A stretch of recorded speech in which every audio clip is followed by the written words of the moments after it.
We don't need your opinions about how to raise our children. Amanda's voice was sharp as she stood in her kitchen, arms crossed. Maybe it's best if you don't visit for a while. My son Michael stood beside her, avoiding my eyes, his silence speaking volumes. I was being banned from seeing my own grandchildren because I'd suggested their 5-year-old might need a regular bedtime routine. My name is Margaret Wilson, and at 58, I never imagined I'd be standing in my son's kitchen, being told I was no longer welcome in their home. I'd raised 3 children as a single mother after their father passed away, worked as a pediatric nurse for 30 years, and somehow managed to put all my kids through college. But according to my daughter-in-law, I was too controlling and needed to respect their boundaries. I understand, I said quietly, gathering my purse. I'll show myself out. As I walked to my car, I could hear my grandchildren, Emma and Jack, playing in the backyard, their laughter making my heart ache. I wouldn't be allowed to see them tomorrow for our weekly baking session, or take them to the park on Saturdays like I had for the past 3 years. The drive home was a blur of tears and memories. I thought about how Amanda had gradually pushed me out of their lives since she and Michael married 5 years ago. First, it was small things. Changing our Sunday dinner traditions, insisting the children couldn't spend weekends at my house because it disrupted their schedule, criticizing my old-fashioned parenting advice. Michael used to stand up for me, remind Amanda of all I'd done for him and his siblings. But lately he'd grown distant, letting her make all the decisions. I wondered if he remembered the nights I'd worked double shifts to afford his soccer camps, or how I'd helped him through college applications while battling my own grief over his father's death. That evening, as I sat in my empty house, the house I paid off through years of careful saving, my phone buzzed with a text from my daughter Kate. "Mom, I heard what happened. I'm coming over." 20 minutes later, she was at my door with a bottle of wine and a fierce hug. "Amanda's always been jealous of your relationship with the kids," Kate said as we sat on my porch. "She can't stand that they adore you, that you have experience she doesn't. But banning you from their home, that's crossing a line." I sipped my wine, watching the sunset paint the sky in shades of pink and orange. "I just don't want to make things worse," I said. "The children shouldn't have to suffer because of adult disagreements." Kate snorted. "You mean like how we never suffered even though Dad died when we were kids? How you somehow managed to be both mother and father, never letting us feel the weight of your struggles." She squeezed my hand. "You're the strongest person I know, Mom. Don't let Amanda make you doubt yourself." The next few weeks were hard. I missed my grandchildren terribly, but I respected Amanda's wishes. No visits, no calls, no dropping by with freshly baked cookies like I used to. I threw myself into volunteer work at the local hospital, started taking art classes, and focused on building a life that didn't revolve around my son's family. Then came the call that changed everything. "Mom?" Michael's voice was strained. "Can we talk?" I sat down, bracing myself. "Of course, honey. What's wrong?" He stumbled over his words. "Amanda lost her job. The company downsized, and well, we've been struggling. We thought we could manage, but..." My heart clenched. I'd seen this coming. Amanda's designer clothes, their lavish vacations, the new car every 2 years. Their lifestyle had always seemed precarious on Michael's teacher's salary and her mid-level marketing position. "The bank," his voice cracked. "We're losing the house, Mom. We have nowhere to go." The irony wasn't lost on me. The woman who banned me from her home now needed mine. I thought about Emma and Jack, innocent in all this adult drama. They shouldn't have to suffer because of their parents' pride and poor decisions. "Come over," I said, my voice gentle but firm. "We'll talk about it." As I hung up the phone, I looked around my spacious 4-bedroom home, paid for with years of hard work and careful planning. I had room for them, but this time, things would be different. This time, there would be boundaries, my boundaries. Kate called moments later. "Did you hear?" "They're coming over to talk," I replied. "And?" she pressed. "What are you going to do?" I smiled, thinking of all the lessons I'd learned as a single mother, all the strength I'd found in myself over the years. "I'm going to help them," I said, "but on my terms this time." "That's my mom," Kate laughed, "always taking care of everyone, even when they don't deserve it." As I waited for Michael and Amanda to arrive, I pulled out a notebook and began writing. If they wanted my help, there would be conditions. It was time they learned that respect goes both ways, and sometimes the most controlling thing you can do is think you can control others. The doorbell rang at exactly 7 p.m.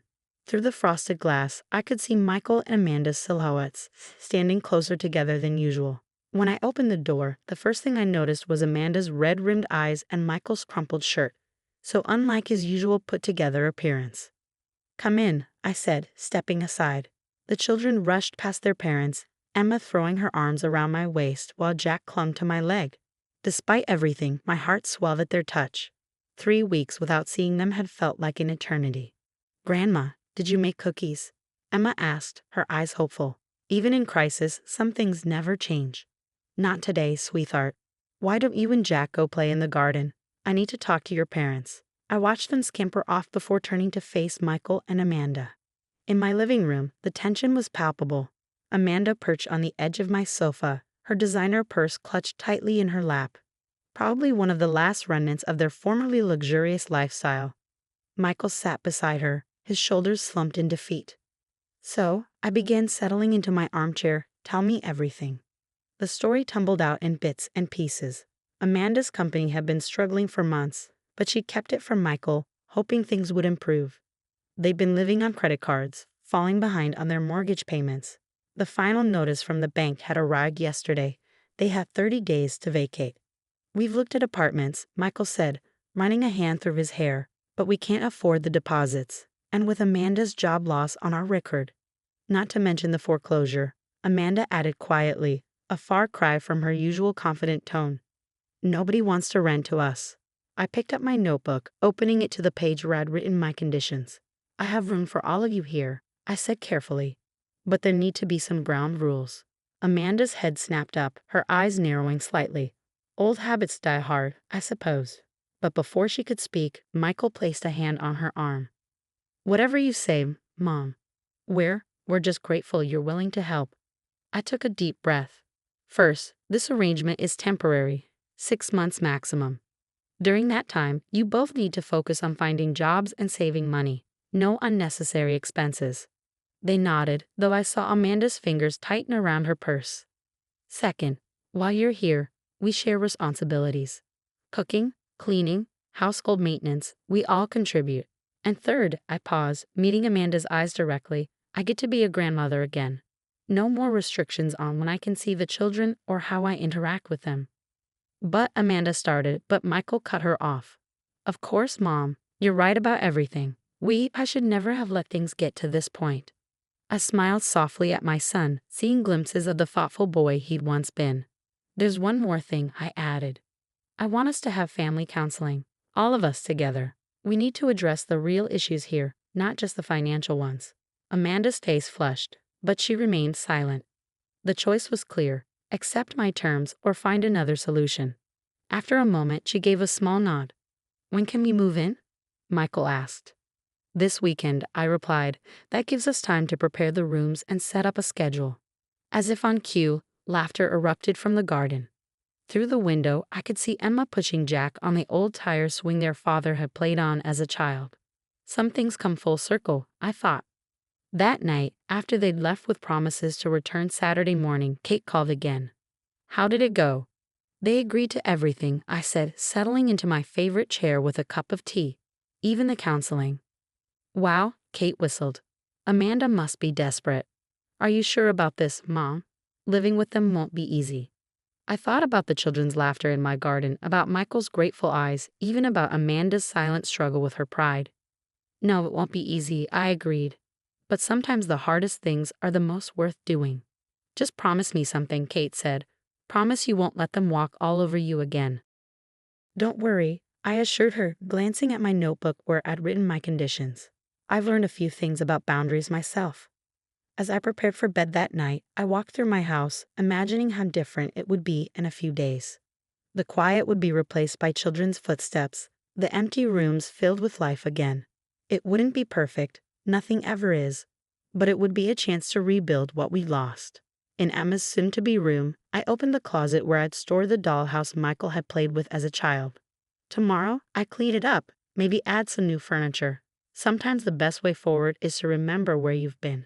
The first month of our new living arrangement was a delicate dance of personalities and adjustments. Emma and Jack settled in easily, filling the house with the kind of chaos I'd missed since my own children grew up. Amanda, however, struggled with the loss of her independence, often retreating to her room when she wasn't job hunting. Our first family counseling session was tense. The therapist, Dr. Martinez, asked each of us to share our feelings about the situation. When it was Amanda's turn, she broke down. "I feel like a failure," she admitted, tears streaming down her face. "I was so determined to prove I could do everything perfectly, be the perfect mother, have the perfect career. Now I'm living in my mother-in-law's house, the same woman She trailed off, unable to finish. "The same woman you banned from your home," I supplied gently. "Amanda, perfection is a burden none of us can carry. I learned that raising 3 children alone." Michael reached for her hand, and for the first time, I saw real vulnerability in my daughter-in-law's eyes. "How did you do it?" she asked me. "How did you manage everything alone?" "I didn't," I replied simply. "I accepted help when I needed it, and I learned that strength isn't about doing everything yourself. It's about knowing when to lean on others." That conversation marked a turning point. Slowly, Amanda began to open up. She joined me in the kitchen one evening as I prepared dinner, hesitantly asking about a recipe the children had mentioned loving. It became our thing, cooking together, sharing stories. I learned about her own mother's absence in her life, how she'd always felt she had to prove herself. Michael found a better paying teaching position at a private school, and Amanda started freelancing from home, building a small but steady client base. They were saving money, following my conditions diligently, but more importantly, they were learning to be part of a family again. One Saturday morning, about 3 months into our arrangement, I came downstairs to find Amanda going through old photo albums with the children. "Mom, look," Emma exclaimed. "Daddy was little like Jack in these pictures." Amanda looked up, her expression soft. "These albums are amazing, Margaret. You documented everything." I sat beside them, pointing out pictures of Michael's first soccer game, his high school graduation, the day Emma was born. "Life moves so fast," I said. "Sometimes pictures are all we have to remind us where we've been." "I was so wrong," Amanda whispered, her fingers tracing a photo of Michael as a toddler. "I was so focused on creating the perfect life that I couldn't see the perfect moments we already had." That evening, after the children were in bed, Amanda asked to speak with me privately. We sat on the porch, the same spot where Kate had comforted me months ago. "I owe you an apology," she began, "not just for banning you from our home, but for everything. I was insecure and controlling, and I took it out on you. The irony is, you're exactly the kind of mother I always wish I had."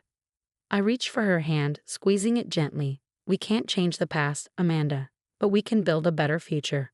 2 months later, Michael and Amanda found a small house within their budget, just a few blocks away. When they told me they were ready to move out, it was with gratitude rather than relief. "We'll still have Sunday dinners here," Michael insisted, "and the kids want to keep their weekly baking sessions with Grandma." Amanda nodded, adding, "If that's okay with you, Mom." The word caught us both by surprise. She'd never called me that before. Tears welled in my eyes as I pulled her into a hug. On moving day, as we carried boxes to their new home, Kate arrived to help. She pulled me aside, watching Amanda organize the kitchen while Michael and the kids set up their rooms. "I can't believe the change in them," she marveled. "Especially Amanda. What's your secret?" I smiled, thinking of all the late-night conversations, the shared meals, the tears and laughter of the past 6 months. "Sometimes people just need to be shown a different way of loving," I said, "one that doesn't demand perfection." That evening, after everyone had gone, I sat in my quiet house. But this time the silence felt different. It wasn't the heavy quiet of exclusion, but the peaceful stillness of knowing my family was whole again, even if we lived in separate homes. My phone buzzed with a text from Amanda. "Thank you for not giving up on us. Sunday dinner this week. I'd like to try making your lasagna recipe." I smiled, typing back, "I'll bring the garlic bread." Sometimes the greatest victories aren't won through confrontation, but through opening our hearts and homes to second chances. My son's family had needed more than just a roof over their heads. They'd needed to learn what real family means. And in teaching them, I gained something too, a daughter in Amanda, and the knowledge that love, when given freely and without conditions, has the power to heal even the deepest wounds.